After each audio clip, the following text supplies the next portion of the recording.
Hey yo YouTube, I am here to continue talking about the side story Hyde and is going through.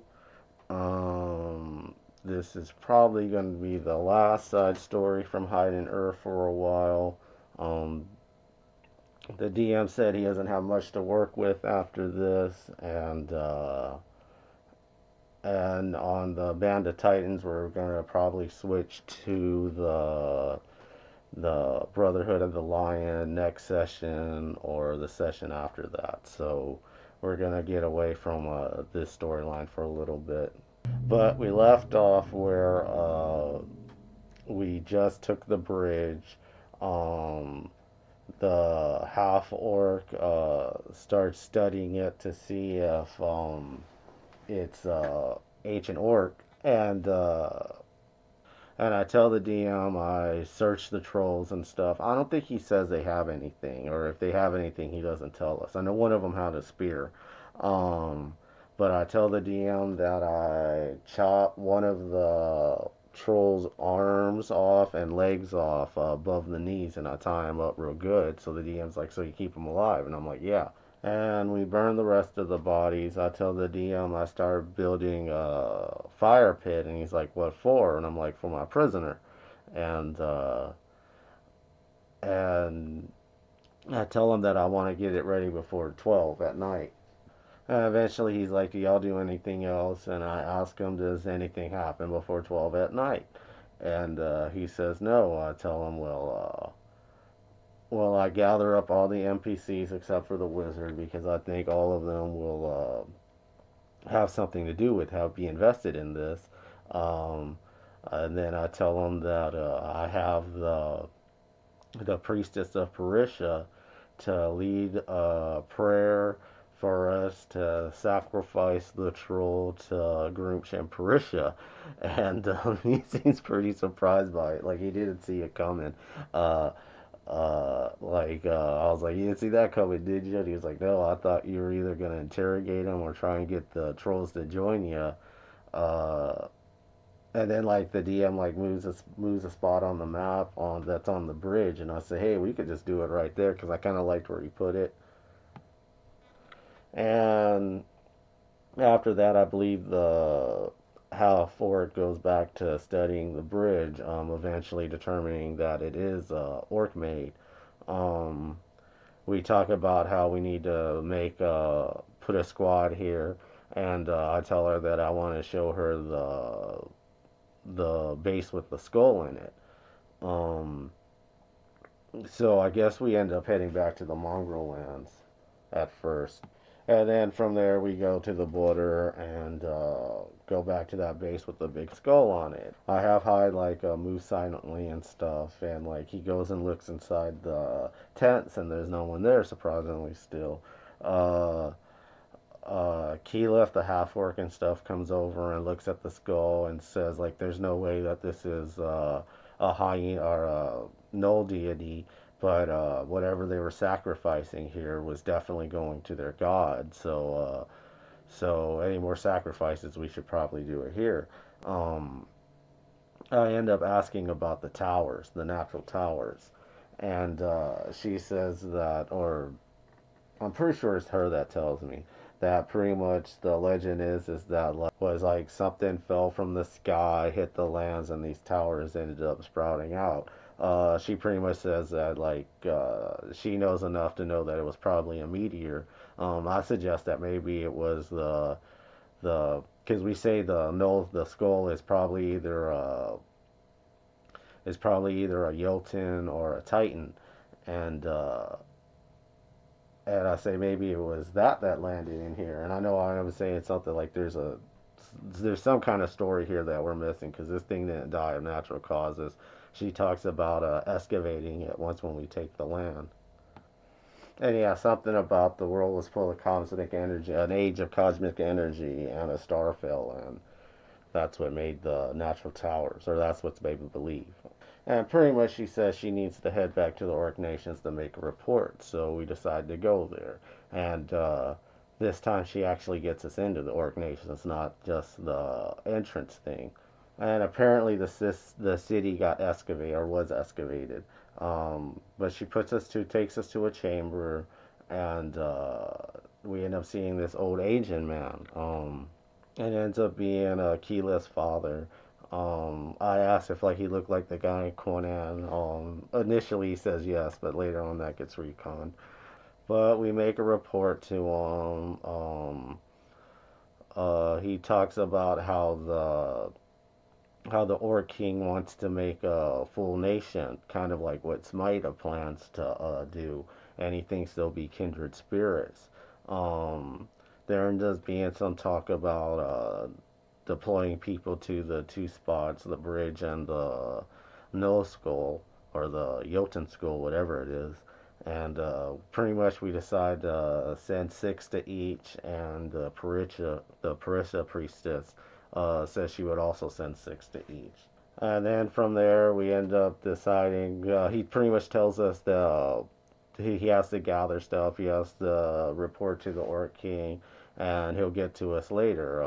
Pretty much gives us permission to leave or stay here. I tell her that we'll hit the taverns. Maybe he doesn't eat or drink because he's a reborn.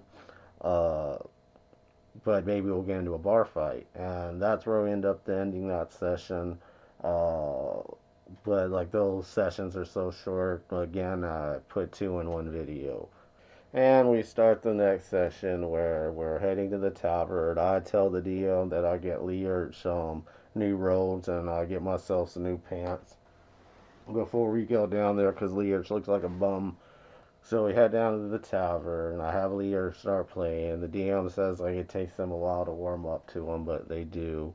Eventually, Keela starts asking me questions like, "I didn't expect you didn't expect for my father to look like that. I got that impression." And I'm like, "I kind of expected him to be more like a barbarian."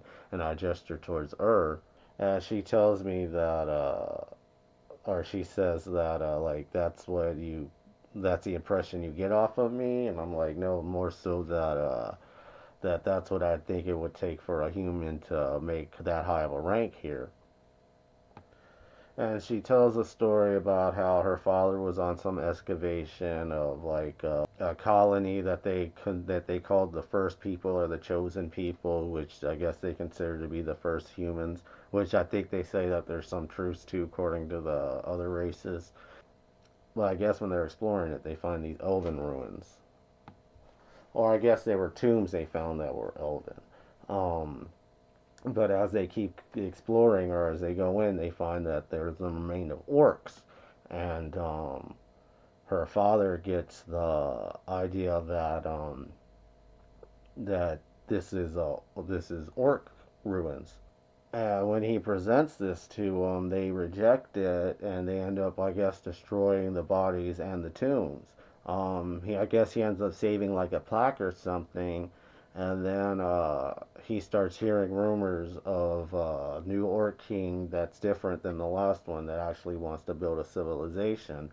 So he ends up fleeing and contacting him. So he ends up approaching the orcs. He ends up getting caught. They at first take him in as a slave or consider him as a slave. He cowers before the orc king. Eventually, he presents his tablets or what he knew about the orc kingdom. Ended up getting the orc king to listen. Eventually, they looked into it, prodding, and they ended up finding this city. Um, and I guess excavating it. So they excavated the city and I guess like other things around it. Eventually, he started studying it, discovering like orc culture, eventually making orc written language for our times because there used to be an ancient one, but apparently it's been lost. I asked the DM a few questions about if Smite has one in his world. Eventually, the DM comes to the conclusion that there will be one, but only really the clerics will know it. He starts teaching the orcs more military tactics and smithing or alchemy, I mean. Um, Bringing in more of the human tribes, working with them, and eventually he was inducted into the Orc tribe himself. Um, and I guess whenever the Orc King's generals or high-ranking people, he'll make sure that they breed a lot, trying to keep the good traits into the tribes. Stronger, more sharper orcs. He thought that the father had some values that could be spread on, so he treated him the same. So her father has a bunch of kids. Some are warriors, some are scholars, some are priests. I ask if any are related to the Orc King. She says some of the younger ones are. She says the Orc King himself spreads its seed a lot. Like the Orc King has mated with like every member of each tribe. Like he tends to spend the night with them and send them back, hoping that his genetics will strengthen all of them. Or sends concubines. Apparently, Keyleth has three ahead of her. One's a warrior, one's a priest, and one does the same thing she does, but not as good. And then from there, we just end up chilling. And then after a while, us just sitting there drinking, I guess, we end up hearing horns. And Keyleth is like, apparently my father wants entertainment. And she pretty much tells us how the gladiator pits have been reopened, except for now they tend to just be bare knuckle fighting. So no one dies. So less people die. So we head down. The DM sets up a map. We see an arena. We see three orcs fighting. Eventually, one of them wins, and then like we see two pretty much like the upper body of an orc and the lower body of a centipede come out, and there's two of them, and they come out, and the orc that's still in there, he runs off and jumps back into the crowd, and then like the Orc King says like, will anyone take this up, and Hyde's like, hey, we should do it, and like I remember I ask Grizzlack, what do you think? And Grizzlack's like, there ain't nothing I could do without my bow and arrow. And I'm like, oh, you could grab a little limb. And then I say keyless spells are too deadly. And at first I say something about the priestess, not thinking she could heal us. Uh, and I guess Ur's just like, yeah, we should. When I ask Ur, he's just like, yeah, cool. So we end up jumping down there, and let's take a look at the map, old school DSP style. So we start off in this arena. Um, let's take a closer look at the Orc King. And that's the Orc King there. That's Keyless father. Like I said, looks a little different from the Conan guy. I believe that's one of the first two that were in the fight. The three that were fighting when we got there. And these are the centipede-like creatures. And let's take a look at initiative. It looks like the one of the mob was first, then Hyde, I can't remember his name, the orc that's with Keyleth, another mob, the priestess, and Learch. So I want to say both of us get hit pretty early on, only taking like 20 something, which ain't too bad for either of us. Once when the healer comes in, I can take 20 hits all day. And then when it gets to Earth's turn, um, I had a feeling he didn't realize we were bare knuckle fighting. Like the way he was talking when he attacked, because the I noticed he made 19 a critical because he could do that with his weapon. So like I was like, he thinks we're still fighting with weapons, and he ends up getting like two criticals out of like five hits. Um, because like I said before, is our heaviest hitter. He sits there and he calculates it, and he's like, I don't think this guy could take this, and he claims that it's like 800 points, which is ridiculously more than anything anyone else has ever done before. The DM's like, how did you do that with your fist? And he's like, it's with our fist, and I could tell he's a little annoyed that we do so much. Especially in this side mission, how much non-lethal fighting we've been doing. And so he recalculates it and it ends up turning into like 70. And he's like, so you went from 800 to 70. Because like Frenzy Berserkers, they get like +5 to their power attacks instead of +1. So I'm pretty sure my round I just go in there with a full attack. Same thing with the orc. And then again, the mob, we get hit for about another 20 something each. Um, the priestess heals us. Leerch gives us buffs. And then like the next round, like keeps trying to decides he wants to pick him up and like shove him into the spikes over here ish. And and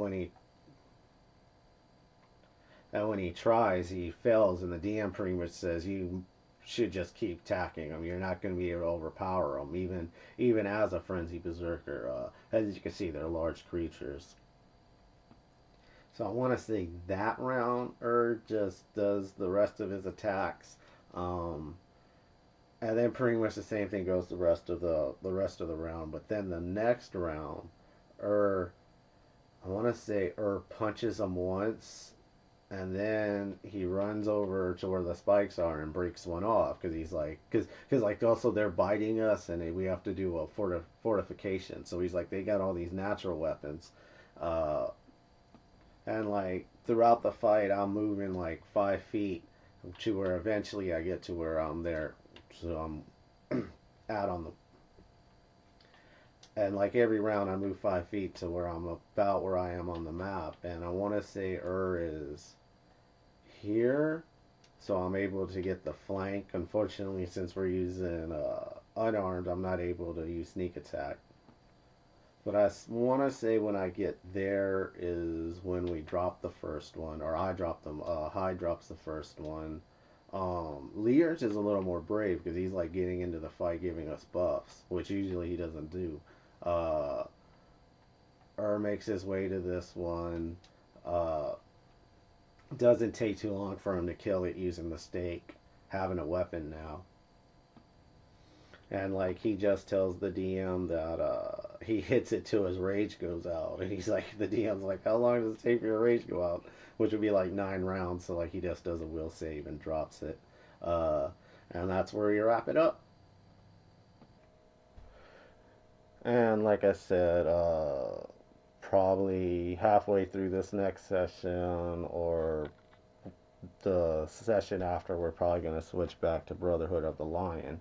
Um, Eventually, we will finish this scene where the Orc King will say something to us. Like I remember, I believe I ended where I was just like with my hands up, Y pose. But to be honest with you, I have like I haven't been procrastinating on recording videos, but on editing and putting them out. So I have like 4 videos after release still. Future predictions on this, I don't know what the Orc King's gonna tell us. Uh, I would just guess probably like hide in the cult of many arrows will pledge loyalty to the Orc King or something. Uh, Supposed to play the game in a few hours on the Band of Titans. Uh, I don't know what's gonna happen there. Like I guess we're supposed to interrogate the hag we captured, and I guess that's probably it. Then we'll go to the Brotherhood of the Lion. Um, You want to check that out, watch my next videos. You want to know everything I'm talking about, watch all my videos, and check you later.